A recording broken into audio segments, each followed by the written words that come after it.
இயேசு கிறிஸ்துவின் நாமத்தில் உங்கள் எல்லாருக்கும் என்னுடைய அன்பின் வாழ்த்துக்கள். விசேஷமாக அருமையான திருமண வாழ்க்கையில் இணைய போகிற அருமை பிள்ளைகள் ஆலன் கிரேஸ் அவங்களுக்காக ஆண்டவருக்கு ஸ்தோத்திரம். 2 குடும்பத்தாருக்காக ஆண்டவரை நான் துதிக்கிறேன். இந்த 2 குடும்பத்தையும் ஆண்டவர் இந்த திருமணத்தின் மூலமாக இணைக்கிறதற்காக ஆண்டவருக்கு ஸ்தோத்திரம். நம்மத்தில் வந்திருக்கிற போதகர் ஐயா அவர்கள், தேவனுடைய ஊழியக்காரர்கள், அரசியல் பிரமுகர்கள், தொழிலதிபர்கள், 2 குடும்பத்தார் எல்லாருக்காக ஆண்டவருக்கு ஸ்தோத்திரம் செலுத்துகிறேன். ஐசக் பிரதர் அவங்க தான் ரொம்ப ஒரு தேவனால் தெரிந்து கொள்ளப்பட்ட ஒரு பெரிய பாத்திரம். ஏன்னா சத்தியம் தொலைக்காட்சி மனிதனால் உண்டாக்கப்பட்டது அல்ல, மனிதனுடைய மனதில் தோன்றினதும் அல்ல. பரலோகத்தின் தேவன் அது பரலோகத்தில் திட்டமிட்டு எனக்கு ஒரு டிவி சேனல் வேணும், அது நியூஸ் சேனலாக இருக்கணும், அதை நீ ஒழுங்கு பண்ணு என்று கர்த்தர் என்னோடு பேசினார். நான் கேட்டேன், எனக்கு அதுக்கு என்ன சம்பந்தம் ஆண்டவரே?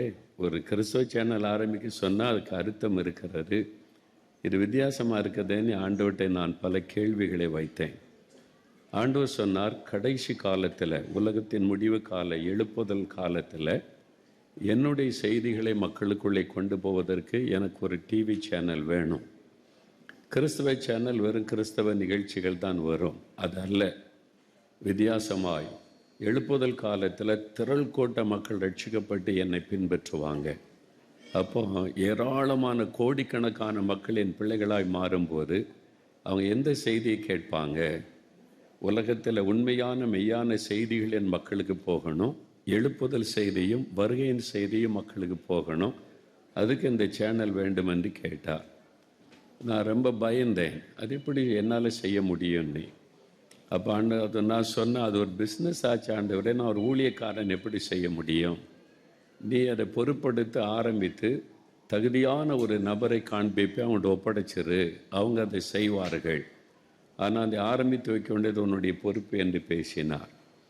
அதற்காக மாவட்டமாக போய் ஆரம்ப காலத்தில் நடந்ததெல்லாம் தெரியும். ஆனால் பெரிய சிரமங்கள், நிறைய போராட்டங்கள் ஆரம்பித்த பிறகும் இதை நடத்த முடியுமா? சிலர் என்று சொன்னாங்க, இதை நடத்த முடியாது பிரதர், நீங்கள் கிறிஸ்துவ இயேசுடிக்கிற சேனலை மாற்றிருங்கலாம் சொன்னாங்க. நான் சொன்னேன், கர்த்தர் சொல்லாத ஒன்று செய்ய முடியாது, ஆண்டவர் என்ன சொன்னாரோ அப்படி அதை செய்யப்பட வேண்டும் என்பதாக முடியாது என்று சொல்லிவிட்டேன். அந்த சமயத்தில் நிறைய தடுமாற்றம், கூட இருந்தவங்களாம் சொல்லிட்டாங்க நடத்த முடியாது என்று. நான் ரொம்ப ஜெபம் பண்ணேன், நீங்கள் தானே சொன்னீங்க, நீங்கள் சொன்னது தானே நான் செய்திருக்கிறேன், அப்போ ஆள் கொண்டு வாங்கன்னு சொல்லி. அதுக்கு முன்னால் ஐசக் பிரதர் எனக்கு அதிகமாக தெரியாது. அந்த சமயத்தில் ஐசக் பிரதர் கர்த்தர் உள்ளே கொண்டு வந்தார். அவங்க சொன்னாங்க, அண்ணா இது கர்த்தருடைய காரியம், நான் செய்கிறேன், நான் ஒரு பொறுப்படுத்தி செய்கிறேன், எனக்கு 6 மாதம் டைம் கொடுங்க, நான் என்ன செய்கிறேன்னு பாருங்கன்னு சொல்லி அவர்கள் வந்தார்கள். தேவன் அவருடைய கரத்திலே பொறுப்பை கொடுத்தார்.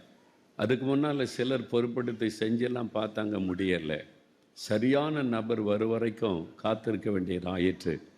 ஐசக் பிரதர் வந்து பொறுப்படுத்த உடனே அதில் எத்தனையோ போராட்ட நெருக்கம் வந்தபோது சொன்னாங்க, அவங்க ஒரே ஒரு வார்த்தை சொன்னானே, கர்த்தர் சொல்லி இருக்கிறார், கர்த்தருடைய காரியத்தை செஞ்சிருவோம் சொல்லி எத்தனையோ எதிர்ப்புகள், நெருக்கங்கள், போராட்டங்கள், வசை சொற்கள், பொய்யான குற்றச்சாட்டுகள், அதுக்கு மத்தியில் அவங்க ஒரே ஒரு காரியம், இயேசுவுக்காக நிற்போம் என்று நின்றார்கள். அதனால் இன்றைக்கு தேவன் அவளை கனப்படுத்தி இருக்கிறார். தேவனுக்காக நிற்கிற மனிதர்களை தேவன் கனப்படுத்துவார். பணம் சம்பாதிக்கணும் நோக்கம் அவங்களுக்கு இல்லை, இதில் எனக்கு என்ன லாபம் கிடைக்குன்னு நோக்கம் இல்லை. தன்னுடைய சொந்த பணத்தை செலவு பண்ணி சத்தியம் டிவியை டெவலப் பண்ணுவதற்கு அவங்க செய்த காரியம் எனக்கு தெரியும். எல்லாரும் ஒதுங்கின பொழுதிலும் இல்லை, கர்த்தருக்காக செய்வோம் என்று நின்றது எனக்கு தெரியும். அதனால் கர்த்தருக்காக தன்னை அர்ப்பணித்து நின்ற ஒரு தேவ மனிதரை தேவன் உயர்த்துகிறவர் என்பதற்கு இவர்களும் இந்த குடும்பமும் சாட்சி. அதனால் சொல்லுகிறேன், நீங்கள் என்ன பிஸ்னஸ் பண்ணாலும், என்ன வருமானம் வந்தாலும், இயேசுவுக்காக என்ன செய்கிறீங்க, அதில் வைராக்கியமாக நின்றீங்கன்னா கர்த்தர் உங்களை கனப்படுத்துவார். மற்றபடி உலக பணம், செல்வங்கள் எல்லாரும் சம்பாதிக்கிறாங்க. உலகத்தில் இந்தியாவில் பெரிய பெரிய பணக்காரங்க சம்பாதிக்கிறாங்க. அதுவல்ல, இயேசுவுக்காக இயேசுவுக்காக இயேசுவுக்காக அந்த சிந்தையோடு இருந்தால் கர்த்தர் உங்களை கனப்படுத்தி அப்படிப்பட்ட பலர் இங்கே இருக்கிறீங்க. பிஸ்னஸ் செய்தாலும் இயேசுக்கென்று வாழ்ந்து கர்த்தருக்காக நிற்கிற பல குடும்பங்கள் எனக்கு தெரியும். கர்த்தர் உங்களை மேன்மையாய் வைத்திருக்கிறார். அதனுடைய ஆசீர்வாதம் தான் நீதிமானுடைய சந்ததி ஆசீர்வதிக்கப்படும். இந்த மகனை கர்த்தர் ஆசீர்வதித்து இன்னைக்கு ஒரு நல்ல ஒரு வாழ்க்கை துணை மகனுக்கு தந்திருக்கிறார். ஒரு சாட்சியாய் இன்னைக்கு நிறைய பெற்றோருக்கு பிரச்சனையே பிள்ளைகள் தான். ஆனால் இன்றைக்கு பிள்ளைகள் குறித்து ஒரு ஆசீர்வாதமான சந்தோஷமான ஒரு செய்தியை கேள்விப்பட வைத்திருப்பதே இந்த குடும்பத்துக்கு தேவன் கொடுத்த ஒரு பெரிய ஆசீர்வாதம். ஆலன் இப்படின்னா ஆல்வின், ஆல்வின் அவனை குறித்து நான் பார்க்கும்போது நிறைய பேர் பாட்டு பாடுறாங்க, எல்லாரையும் டான்ஸ் ஆட வைக்கிறாங்க, எல்லாரையும் கைத்தட்ட வைக்கிறாங்க, விசில் அடிக்க வைக்கிறாங்க. அதெல்லாம் உண்மையான ஆராதனை. கர்த்தருடைய பிரசனத்தில் மெய்மருந்து ஆராதிக்கிறது உண்மையான ஆராதனை. நான் ஆல்வினுக்குள்ளே பார்த்தது, அவன் பாடும்போது எல்லாரும் கைத்தட்டுறாங்களா, விசில் அடிக்கிறாங்களா, சந்தோஷப்படுறான்னு பார்ப்பதில்லை. அவன் கண்ணை மூடி ஆண்டவரை நினைத்து பாடுகிற அந்த பாடல், இதுதான் தேவனுக்கு பிரியமான ஆராதனை. நான் அதை பார்த்து அவன் மேலே ஒரு அபிஷேகம், அந்த அனாயிண்டிங், அதாவது ஒர்ஷிப் அனாயிண்டிங், கர்த்தர் அதை கொடுத்திருக்கிறதற்காக ஸ்தோத்திரம். அதுவே உங்களுக்கு பெரிய ஆசீர்வாதம். ஒரு பிள்ளைகள் சந்ததி, அதான் மிகப்பெரிய ஆசீர்வாதம். தேவன் அந்த ஆசீர்வாதத்தை ஐசக் பிரதருக்கு, அன்பு சகோதரிக்கு, இந்த குடும்பத்திற்கு தந்திருக்கிறார். ஆண்டவருக்கு ரொம்ப சந்தோஷம், ஆண்டவருக்கு ஸ்தோத்திரம். சரி, இந்த நாளில் இந்த சமயத்தில் அருமையான 2 பிள்ளைகள் கர்த்தரை நேசிக்கிற குடும்பம் இணைக்கப்பட்டிருக்கிறாங்க. இதில் என்ன விசேஷம் என்று சொன்னால், வேத புஸ்தகத்தில் சொல்லப்பட்டிருக்கிறது நிச்சயதார்த்தத்தை குறித்து. அதனால் இன்றைக்கு இவங்களை வாழ்த்தி வசனம் சொல்லப்பட்டு ஆசீர்வாதம்லாம் சொல்லிட்டாங்க. பிள்ளைகளை ஆசீர்வதிப்பார். உங்களை குறித்து ஆண்டவர் பேச விரும்புகிறார். இந்த நிச்சயதார்த்தத்தில் பங்கு பெறுகிற ஒவ்வொருவரை குறித்து ஆண்டவர் இன்றைக்கு பேச விரும்புகிறார். நான் ஜெபித்த போது உங்களுக்கான செய்தி தான் ஆண்டவர் எனக்கு கொடுத்தார். பிள்ளைகளை ஆசீர்வதிக்க ஊழியர்கள் வந்து வசனம் சொல்லிட்டாங்க, ஆசீர்வதிச்சிட்டாங்க. இதில் பங்கு பெறுகிற உங்களை குறித்து என்ன ரொம்ப முக்கியமான காரியம் 10 நிமிஷத்துக்குள்ளே சொல்லி முடிச்சிடுறேன். உங்களுடைய எதிர்காலத்தை குறித்த காரியம், உங்களுடைய வருங்காலத்தை குறித்த காரியம் நீங்கள் கவனமாக கேட்டு இன்றைக்கி ஒரு தீர்மானம் எடுத்தால் நீங்கள் ஆசீர்வதிக்கப்பட்டவர்கள். அதனால் கர்த்தர் உங்களோடு கூட இன்றைக்கி பேச விரும்புகிறார். நிச்சயதார்த்தம் என்பது என்ன? இந்த மணமகனுக்கு இந்த மணமகள் என்று நிச்சயிக்கப்படுகிற ஒரு காரியம். மணமகன், இந்த நிச்சயதார்த்தம் எதை குறிக்கிறது? மணவாளனாகிய இயேசு கிறிஸ்துவும் மணவாட்டியாக அவருடைய பிள்ளைகள் நிச்சயிக்கப்படுவதையும் குறிக்கிற ஒரு விஷயம். இதை குறித்து வேத புஸ்தகத்தில் தெளிவாய் சொல்லப்படுகிறாரு. இயேசு நம்முடைய மணவாளன்.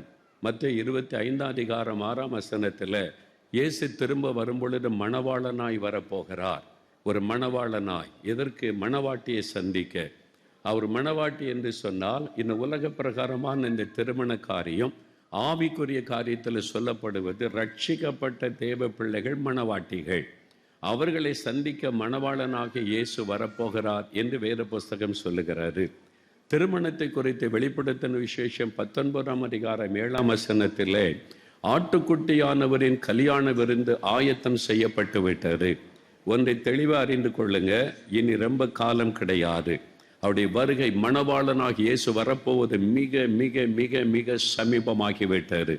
இயேசு சொன்ன அடையாளம் எல்லாம் யுத்தங்களின் செய்திகள், பூமி அதிர்ச்சிகள், கொள்ளை நோய்கள், பஞ்சங்கள் எல்லாம் உலகம் முழுவதும் பரவி கொண்டு இருக்கிறது. இன்னும் பெரிய ஆபத்துகள் இந்த உலகத்தில் சூழ்ந்து வரப்போகிறது. ஏன்? மணவாளனாகி இயேசு வருகிற சமயம் சமீபித்து விட்டது. ஆட்டுக்குட்டியானவரின் கல்யாண விருந்து, திருமண விருந்துன்னு சொல்லப்படுகிறாரு. மணவாளனாகிய இயேசுவோடு கூட மணவாட்டியாக இணைக்கப்படுகிற நாள் தான் திருமண நாள். இன்றைக்கு ஆலனுக்கு மகள் கிரேஸுக்கும் திருமணம் நிச்சயிக்கப்படுகிறார். ஆனால் இன்னொரு நாள் திருமண நாள் வருகிறாரு. அந்த திருமண நாளுக்காக அந்த 2 பேரும் காத்திருப்பார்கள். இப்போ 2 பேரும் அதற்கு காத்திருக்கிறதற்கு இன்றைக்கு அர்ப்பணித்திருக்கிறார்கள். அதே மாதிரி மணவாளனாகி இயேசு வரப்போகிறார். அந்த கல்யாணம் விருந்து ஆயத்தம் செய்யப்பட்டு இருக்கிறாரு. ஆட்டுக்குட்டியானவரின் கல்யாண விருந்திலே பங்கு பெறுகள் பாக்கியவான்கள் என்று வெளிப்படுத்தல் 19:9 நம்ம வாசிக்கிறோம்.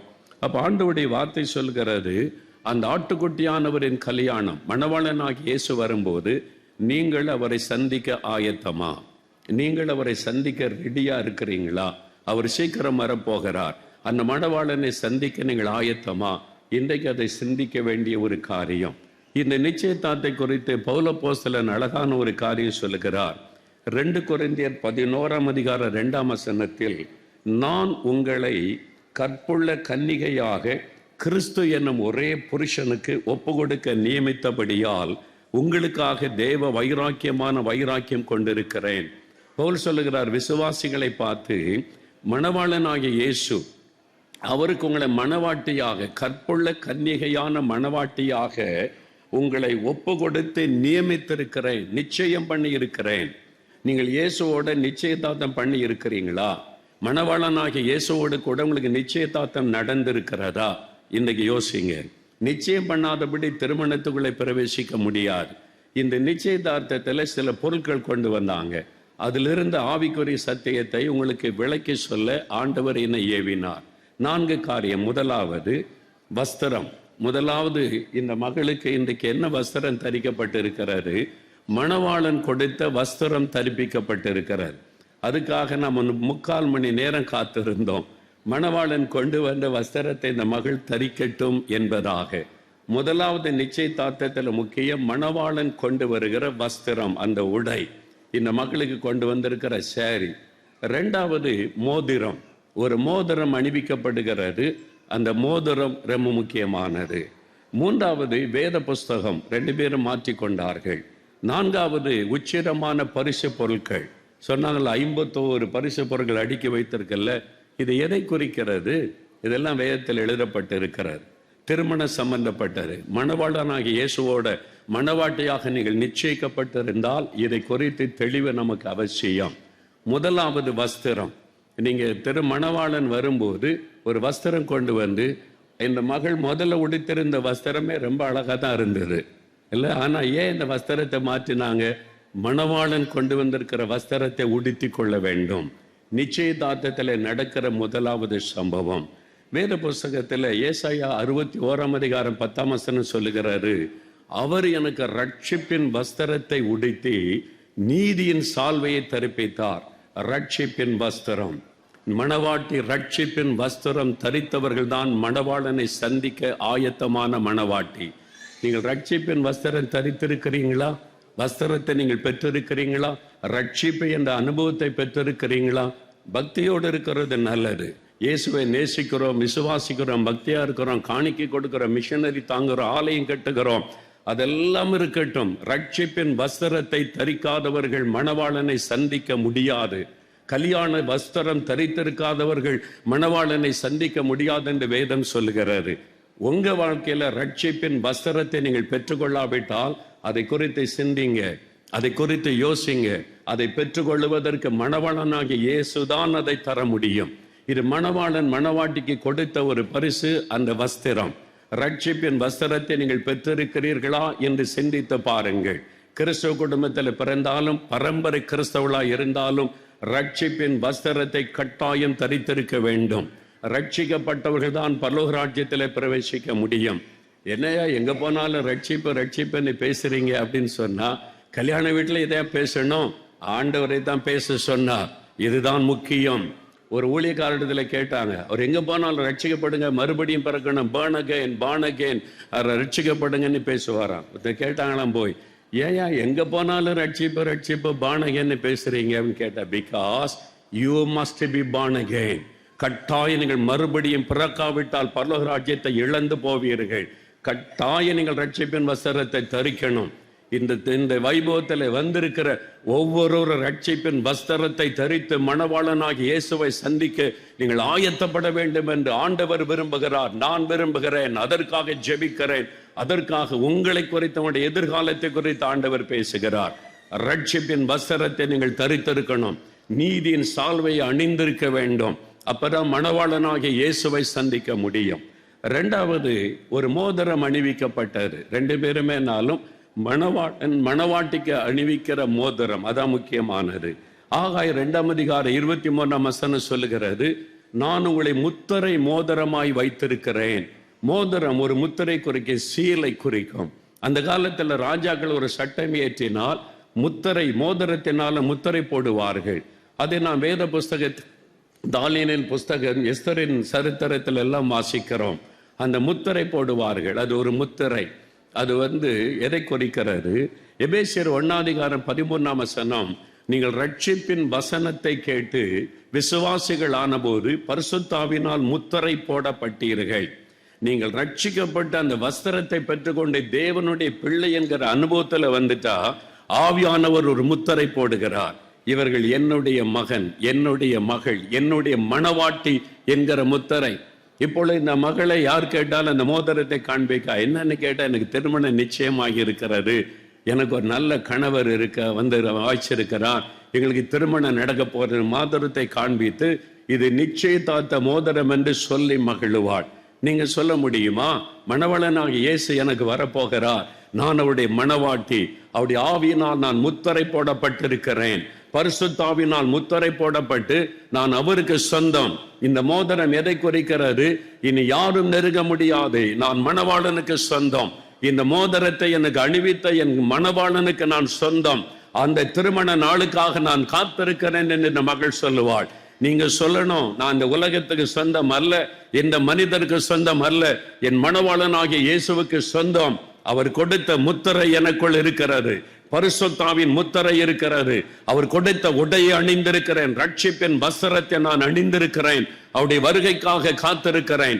இந்த மகள் சொல்லுவாள், என் திருமண நாளுக்காக நான் காத்திருக்கிறேன், என் மணவாளனை சொந்தமாக்கி கொள்கிற அந்த நாளுக்காக காத்திருக்கிறேன். அதுதான் கிறிஸ்தவ வாழ்க்கை. வெறும் பக்தியோடு வாழ்வது அல்ல, பேருக்காக கிறிஸ்தவளாய் வாழுவது அல்ல, அனுபவத்தோடு வாழுவது. அதைத்தான் நிச்சயத்தார்த்தம் தெளிவாய் சொல்லுகிறாரு. நீங்கள் பரிசுத்தாவினால் முத்திரை போடப்படணும். மூன்றாவது, வேத புஸ்தகத்தை மாற்றிக் கொண்டார்கள். ரொம்ப முக்கியமானது, மணவாளன் மணவாட்டிக்கு கொடுத்த வேத புஸ்தகம். இதிலே நாம் மணவாட்டிகள், இயேசு மணவாளன். ஆகவே தான் நம்மை குறித்து தான் அதிகமாக நாம் யோசிக்க வேண்டும். மணவாளனாகி இயேசு நம்மை நேசிக்கிறார், நம்மீது அன்பாயிருக்கிறார், நம்மை சேர்த்துக் கொள்ள அவர் வருகிறார். நம்ம எல்லாரும் அந்த பந்தியிலே திருமணத்திலே பங்கு பெற விரும்புகிறார். மணவாட்டியாக நாம் ஆயத்தமா என்பதுதான் முக்கியமான காரியம். அதிலே பாருங்கள், வேத புஸ்தகம் எது கொடுக்கப்படுகிறது? ஜெபம் பண்ணும் போது நாம் ஆண்டவரோடு பேசுகிறோம். வேதம் வாசிக்கும் போது நம் மணவாளனாகிய இயேசு அதன் மூலமாய் நம்மோடு பேசுகிறார். என் மணவாளன் என்னோடு பேச வேண்டும், என் மணவாளனாகிய இயேசு என்னோடு பேச வேண்டும். அதற்கு இந்த வேத புஸ்தகம், அது ஆண்டவர் மணவாளன் நமக்கு எழுதி கொடுத்த அற்புதமான புஸ்தகம். தினந்தோறும் இதை வாசிக்கிறேனா, தியானிக்கிறேனா, ஆண்டவர் என்னோடு இந்த வசனத்தை கொண்டு பேசுகிறாரா? இன்றைக்கு ஆண்டவர் உங்களோடு என்ன பேசினார்? இன்னைக்கு இந்த வசனம் வாசித்தீங்களா? இன்னைக்கு தியானித்தீங்களா? இன்னைக்கு ஆண்டவர் உங்களோட பேசினது உண்டா? ஐசேபர் சொன்னாங்க, இப்ப 2 பேரும் மணிக்கணக்கா பேசுறாங்க. நிச்சயமாக்கப்பட்ட பிறகு திருமண நாள் வரைக்கும் ரொம்ப நேரம் பேசுவாங்கல்ல. அதான் மணவாளன் மணவாட்டியினுடைய அன்பு. நீங்க ரட்சிக்கப்பட்டிருக்கிறீர்கள் என்பதற்கு அடையாளம் என்ன தெரியுமா? எவ்வளவு நேரம் ஜெபிக்கிறீங்க, எவ்வளவு நேரம் வேதம் வாசிக்கிறீங்க. அப்ப நீங்க மணவாளனோட நிச்சயிக்கப்பட்டிருக்கிறீங்க. அவரை சந்திக்க அவனோடு நீங்க பேசுகிறீங்க, அவர் என்ன சொல்லுகிறார் என்று கேட்கிறீங்க. உங்களுக்கு ஜெபிக்க மனம் இல்லை, வேத வாசிக்க மனம் இல்லைன்னா இன்னும் திருமணத்துக்கு நீங்க ஆயத்தமாகல, ரட்சிப்பின் வஸ்திரம் தரிக்கப்படலைன்னு அர்த்தம். இந்த நாள்ல இந்த மணமகன் மணமகள் அதிக நேரம் பேசுவதற்கு என்ன காரணம்? அவங்க நிச்சயிக்கப்பட்டு விட்டார்கள். இது என்னுடைய மணவாளன், என்னுடைய மணவாட்டி. மணவாளனாகிய இயேசு ஆயத்தமா இருக்கிறார் நம்மோடு பேச. அதிகாலையில அவர் ஆயத்தத்தோடு காத்திருக்கிறார். என்னுடைய மணவாட்டி என்னோடு பேசுவாளா, என் சமூகத்துல காத்திருப்பாளா என்று. இன்றைக்கு எவ்வளவு நேரம் அவருக்காக கொடுத்தீர்கள்? அவங்க சொன்னாங்க, தினம் 2 மணி நேரம் பேசுறாங்க. நல்லது, இது ஒரு ஆவிக்குரிய அனுபவம். நீங்கள் மணவாளனாகிய இயேசுவோடு எவ்வளவு நேரம் பேசுகிறீர்கள்? தினந்தோறும் எவ்வளவு நேரம் பேசுகிறீர்கள்? இன்றைக்கு எவ்வளவு நேரம் பேசினீர்கள்? அவர் உங்களோடு பேசுவதற்கு இடம் கொடுத்தீர்களா? வேத வசனத்தை கொண்டு ஆண்டவர் உங்களோடு பேசினாரா? நீங்க யோசித்து பாருங்கள். ரொம்ப சீரியஸாக யோசிக்க வேண்டிய விஷயம். இனி காலம் செல்லாது, வாசற்படியிலே மணவாளன் வந்து விட்டார். இனிமேல் நாட்கள் செல்லாதபடியினால் தேவன் நம்மோடு கூட வற்புறுத்தி பேசுகிறார். இந்த நாளில யோசிங்க, இந்த நாளில் அதை குறித்து சிந்திங்க. முக்கியமான காரியம். 4வது ஒரு காரியம், எல்லா உச்சிதமான பொருட்கள் கொண்டு வந்தாங்க. ஒவ்வொரு திருமணத்துல அந்த குடும்ப வசதிக்கு ஏற்றபடி கொண்டு வருவாங்க. சில வீட்டில் 5 தட்டுகள், 10 தட்டுகள், 15, 20, இங்க 51. தப்பே கிடையாது. அவங்க வசதி பிரகாரம் மணமகளை சந்தோஷப்படுத்த பரிசு பொருட்களை கொடுப்பது, அது யூதருடைய வழக்கம், நம்ம நாட்டு வழக்கம். அது சந்தோஷமான ஒரு அனுபவம் தான்.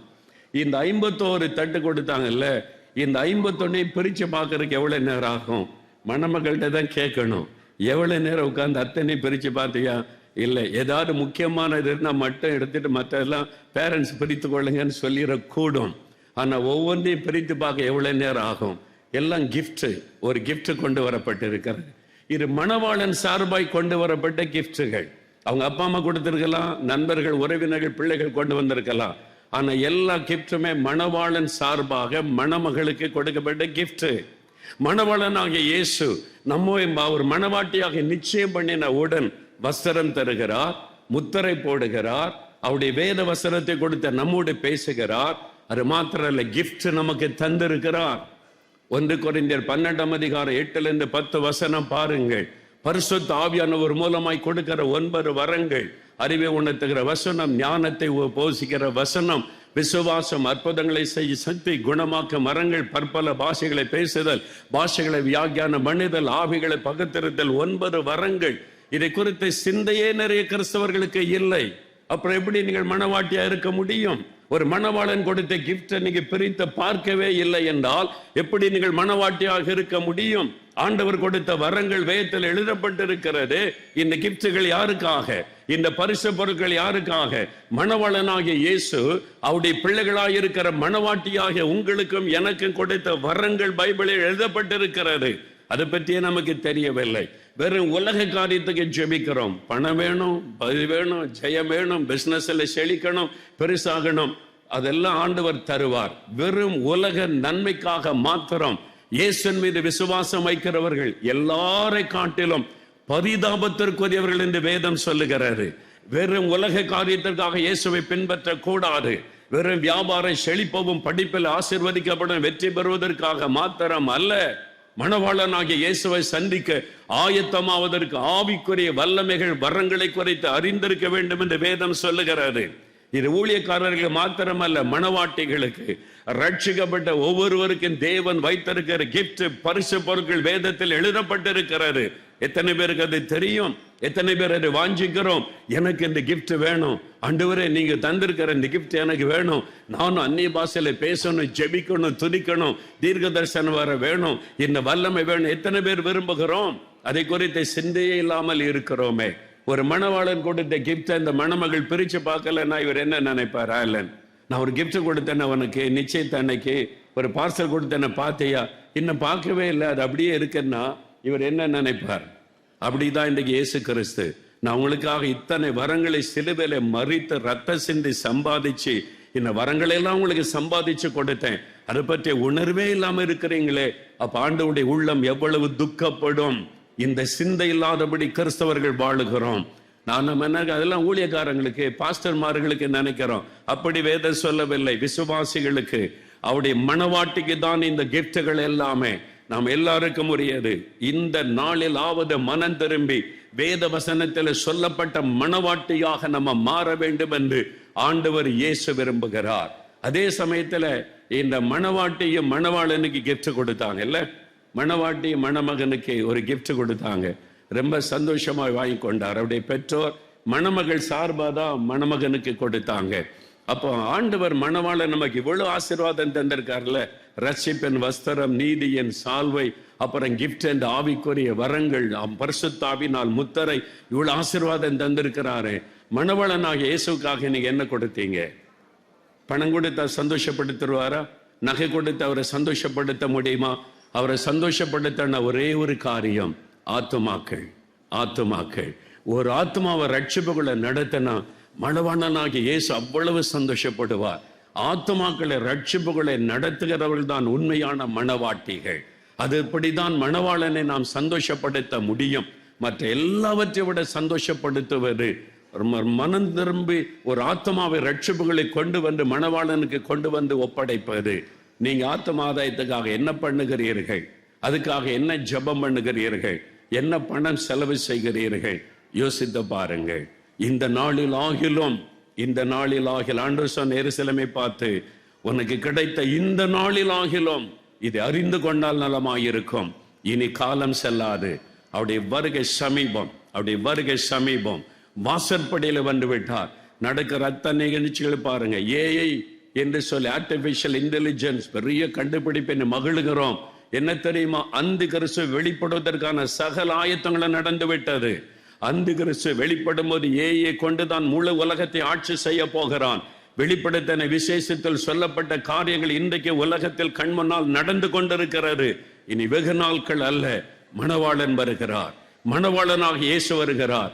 மணவாட்டியாக அவரை சந்திக்க நீங்கள் ஆயத்தமா? நான் ஆயத்தமா? இதுதான் தேவனுக்கு நம் முன்பாக வைக்கிற கேள்வி. இதுவரை எப்படி இருந்தாலும் இன்றைக்காவது மணவாளனாகிய இயேசுவோடு ஒரு மணவாட்டியாய் நிச்சயிக்கப்பட்ட அனுபவத்தோடு மணவாளனை சந்திக்க ஆயத்தப்பட உங்களை அர்ப்பணித்துக் கொள்ளுங்கள். உண்மையாய் நான் அப்படி அர்ப்பணிக்கிறேன், நான் மணவாளனை சந்திக்கணும், மணவாட்டியாக இயேசுவை சந்திக்கணும்.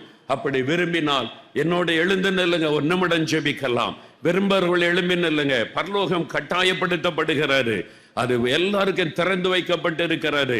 ஆனா ஒப்பு கொடுக்கிறவங்க தான் அதுக்குள்ளே பிரவேசிக்க முடியும். ஒரு நிமிடம் எழுந்து நின்று ஜெபிக்கலாம். ஒரு நிமிடம் கண்களை மூடி யோசிங்க. ஆண்டவரே, மணவாளனாகிய நீர் வரப்போகிறீர், என் இயேசு மணவாளனாய் நீர் வரப்போகிறீர். நான் உம்மை மகிழ்ச்சியோடு எதிர்கொள்ள வேண்டும். ஆட்டுக்குட்டியானவரின் கல்யாண விருந்திலே நான் பங்கு பெற வேண்டும். ஆட்டுக்குட்டியானவராகிய என் மணவாளன் இயேசுவை நான் மகிழ்ச்சியோடு சந்திக்க வேண்டும். எனக்கு ரட்சிப்பின் வஸ்திரம் வேண்டும், நீதியின் சால்வை எனக்கு வேண்டும், பரிசுத்தாவினால் முத்திரை போடப்பட வேண்டும். ஆண்டவரே, ஆவிக்குரிய வரங்கள் கிருபைகள் எனக்கு வேண்டும். வருகைக்கு என்னை ஆயத்தப்படுத்தும், மணவாளனை சந்திக்க என்னை ஆயத்தப்படுத்தும். என் ஒப்பு கொடுக்கிறேன் ஆண்டவரே என்று சொல்லுங்கள். ஒரு நிமிடம் உங்களுக்காக ஜெபம் பண்ணுங்கள். தகப்பனே, நீர் என்ன சொல்ல சொன்னீரோ அதை உம்முடைய பிள்ளைகளோடு பேசி இருக்கிறேன். இங்க வந்திருக்கிற ஒவ்வொரு ஆத்மாவையும் நீர் நேசிக்கிறீர். இதுல ஒரு ஆத்மாவை கூட நீர் இழக்க விரும்பவில்லை. இதில் இருக்கிற ஒருவர் கூட ஆண்டவரை மணவாளனை சந்திப்பதை இழந்து விடாதபடி, பரலோகத்தை இழந்து விடாதபடி, மணவாளனாகிய உம்மை பரலோகத்திலே சந்திக்க வேண்டும் என்று விரும்புகிறபடியினால் இங்க வந்திருக்கிற ஒவ்வொரு ஆத்மாவுக்காக நான் ஜெபிக்கிறேன். ஆண்டவரே, எப்படி ஆகிலும் ரட்சி வஸ்திரத்தை பெற்றுக்கொள்ள, நீதியின் சால்வையை பெற்றுக்கொள்ள ஒவ்வொருவரையும் ஆவியானவர் தொடுவீராக. ஒரு மனம் திரும்புதலின் ஆவியை கட்டளையிடுவீராக.